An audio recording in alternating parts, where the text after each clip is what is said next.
Kilat News Updates. Mga balita ngayon, 20 Chinese na unang inaresto sa illegal mining sa Davao, inilipad na sa Maynila para sa kaukulang legal na proseso. 3 baril na samsam sa Sulu, pakikipagtulungan ng komunidad kasangga sa pagpapahupa ng karahasan. Detour Bridge na dinaanan ng overloaded na dump truck, gumuho sa Ilocos Sur, 2 sugatan. Ako po si Cesar Soriano para ihatid ang mga nangungunang mga balita sa buong kapuluan. Ngayon, Inilipad patungong Metro Manila ang 20 Chinese matapos madakip sa operasyon laban sa iligal na pagmimina sa Davao Region ayon sa Eastern Mindanao Command. In-airlift noong April 30 gamit ang C-295 aircraft ng Philippine Air Force, katuwang ang Bureau of Immigration bago dinala ang mga dayuhan sa detention facility sa Muntinlupa. Arestado ang grupo noong April 22 sa Pantukan, Davao de Oro at Tagum City, Davao del Norte matapos madiskubre ang hinihinalang iligal na pagmimina.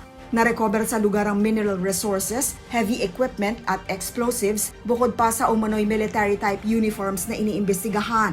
Iniuugnay ang mga suspect sa paglabag sa Philippine Immigration Act of 1940 at Republic Act 7942 o ang Philippine Mining Act of 1995 kabilang ang unauthorized economic activities. Pinalalawak ang investigasyon sa posibleng mas malaking network.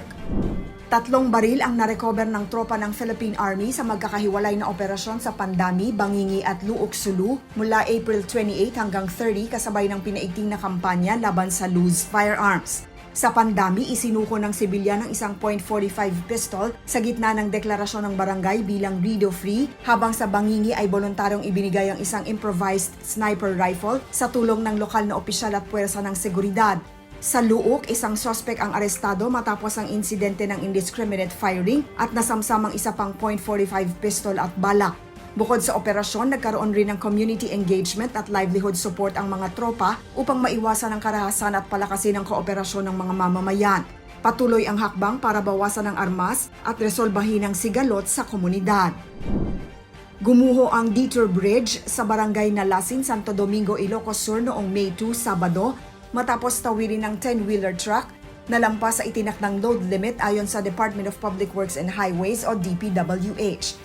Tinatayang nasa 20 tonelada ang bigat ng truck na dumaan sa Kaliwet-Bailey Bridge na may 5 toneladang limit lamang, dahilan upang bumigay ang istruktura. Inaalam na ang pananagutan ng operator habang binigyang diin ng DPWH ang mahigpit na pagsunod sa load restrictions upang maiwasan ang aksidente. Sugatan ng driver at pasahero ng binanggit na truck at dinala sa ospital. Naglatag na rin ng alternatibong access route na may mas mataas na kapasidad upang maibalik ang daloy ng transportasyon. Para sa Kilat News Channel, ako si Rosalyn Sinchonko, nag-uulat.